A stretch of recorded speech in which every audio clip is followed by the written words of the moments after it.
যাদের চাকরি গেছে তারা কালীঘাটে পৌঁছে যেতে পারে, তাই আগে থেকে নিরাপত্তা রক্ষী বাড়ানো হচ্ছে। আর বলছে খুন হয়ে যেতে পারে। চাকরি বাতিল।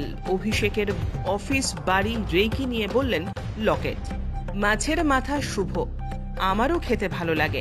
দরদাম করে বাজার থেকে মাছের মাথা কিনলেন লকেট চট্টোপাধ্যায়। হুগলির বিজেপি প্রার্থী লকেট চট্টোপাধ্যায় আজ ভোট প্রচারে বেরিয়ে জনসংযোগ করেন চুঁচুড়া রবীন্দ্রনগর বাজার স্টেশন বাজারে। দরদাম করে মাছও কেনেন। বিজেপি প্রার্থী বলেন, বাঙালির মাছ ভাত ছাড়া চলে না। মাছের মাথা শুভ জিনিস। অন্নপ্রাশন থেকে জন্মদিন, বিয়েবাড়ি সবেতেই লাগে। সেই জন্য মাছের মাথা কিনছি, আমারও খেতে ভালো লাগে। দরদাম করে 10 টাকা কম দিয়েছি। ভালো লাগে দরদাম করে মনের মতন একটি মাছের মাথা নিতে পেরে। স্টেশন বাজার, রবীন্দ্রনগর বাজার, মানুষের সঙ্গে জনসংযোগ করছিলাম। বাজারের বিক্রেতা ক্রেতা দুজনের সাথেই জনসংযোগ করছিলাম। দেখলাম বাজারও করলেন। হ্যাঁ, মাছের বাজার, মাছের মাথা। বাঙালিদের তো মাছ ভাত ছাড়া চলে না, আর মাছের মাথা একটা শুভ জিনিস হয়। এবং দেখবেন অন্নপ্রাশন থেকে শুরু করে, জন্মদিন থেকে শুরু করে, ছেলের বিয়ে থেকে শুরু করে, বৌভাত থেকে শুরু করে মেয়েদেরকে মাছের মাথাটা দেওয়া হয়। তো মাছের মাথা অনেক শুভ, সেই জন্য মাছের মাথা কিনেছি, আমারও খেতে ভালো লাগে। আগে বলছিলেন যে আপনি ইয়ে করতে ভালোবাসেন, দরদাম করতে ভালোবাসেন, আজকে দেখা গেল আপনাকে নিজেকে দরদামও করতে। হ্যাঁ, করেছি। 10 টাকা কম দিয়েছি। 10 টাকা কম, আমাদেরই নিজেদের কর্মী, 10 টাকা কম দিয়েছি তাকে। ভালো লাগে, মনের স্যাটিসফ্যাকশন, মেয়েদের এটা থাকেই।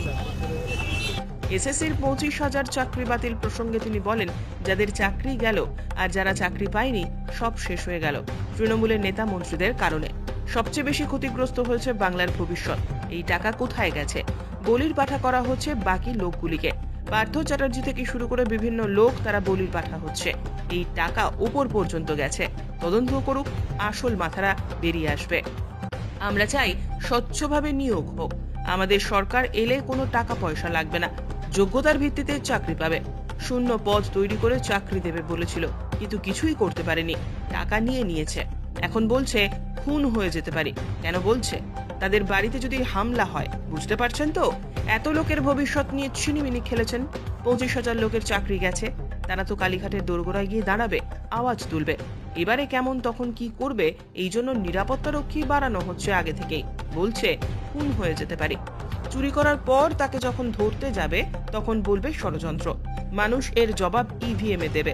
যাদের চাকরি গেছে তাদের বলবো, যারা তোমাদের ভবিষ্যৎ নিয়ে ছিনিমিনি খেলছে তারা জানতো না বেআইনি হচ্ছে। আজ নয় কাল আদালতে যাবে বিষয়টি। যারা টাকা নিয়েছিল তাদের থেকে টাকা বার করা হোক, সেই টাকা ফেরত দেওয়া হোক।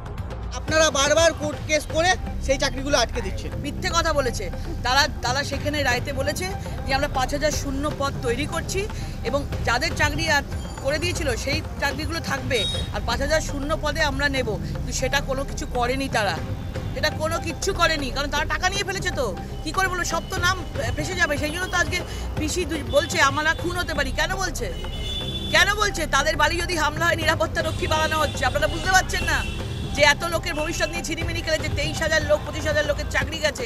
তারা তো আজকে দোরগোড়ায় কালীঘাটে গিয়ে তারা দাঁড়াবে, তারা আওয়াজ তুলবে। তখন কি করবে? এই জন্য নিরাপত্তা রক্ষী বাড়ানো হচ্ছে। এই জন্য আগে থেকেই বলছে আমি খুন হতে পারি। এইসব নাটক আমরা দেখেছি। চুরি করার পর তাকে যখন চোর ধরতে যাবে বলবে ষড়যন্ত্র। কলকাতা পুলিশ বলছে অভিষেক বন্দ্যোপাধ্যায় এবং মমতা বন্দ্যোপাধ্যায়কে রেকি করা হয়েছে, তাদের ফোন নাম্বার জোগাড় করা হয়েছে, তাদেরকে খুনের আশঙ্কা করছে। ওই তো বললাম তো, বুঝে গেছে 25,000 ছাত্রছাত্রীর ভবিষ্যৎ নষ্ট করে দিয়েছে। তারা যাবে না? এই আগে থেকে সব নিরাপত্তা রক্ষী নিয়ে নিজেদেরকে নিরাপত্তা রক্ষী দিয়ে রক্ষা করার চেষ্টা করছে। তারা বলছেন মুম্বাই থেকে একজনকে গ্রেপ্তার করবে। বললাম তো, মানুষের জবাব দেবে ফোন। এই ইভিএম বটনে মানুষ জবাব দেবে। আর প্রত্যেকটা মানুষকে আমি সবাইকে করজোরে অনুরোধ করবো, যাদের চাকরি জেল আর টাকা নিয়েছে, তোমাদের ভবিষ্যৎ নষ্ট করেছে, যারা তোমাদের ভবিষ্যতের হাতে নিয়ে ছিনিমিনি খেলা খেলেছে বেআইনিভাবে, তারা জানতো না এটা বেআইনি হচ্ছে। আজ না কাল তো হাইকোর্টে যাবেই, আদালতে যাবেই। তাদের সামনে আনা হোক, তাদের কাছ থেকে টাকা বার করে নিয়ে আসা হোক, সেই টাকা দেওয়া হোক।